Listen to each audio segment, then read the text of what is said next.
標標冷知識 Watch Here。每年4月，全世界收藏家、媒體同鐘錶零售商嘅目光都鎖定喺瑞士日內瓦呢度舉辦嘅 Watches and Wonders， 被譽為鐘錶界嘅奧運。要了解 Watches and Wonders 嘅地位，就要先認識佢嘅前身 SIHH 日內瓦國際高級鐘錶展。早期鐘錶界由 Baselworld 巴塞爾鐘錶展統治，以向大眾開放嘅鐘錶市集模式舉辦。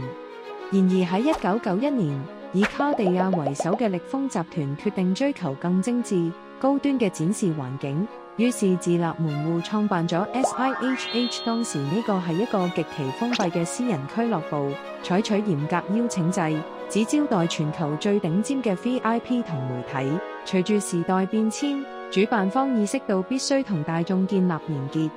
2020年，SIHH 正式改名為 Watches and Wonders Geneva。初期因為疫情而線上舉辦，但亦因此開啟咗數位同實體融合嘅新時代。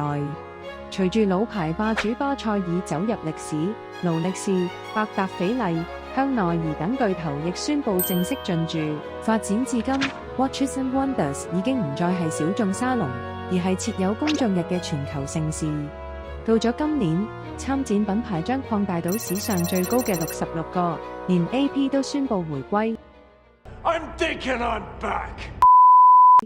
由巴塞爾嘅沒落到日內瓦嘅登頂， Watches and Wonders 嘅演變正正係高級製錶業嘅縮影。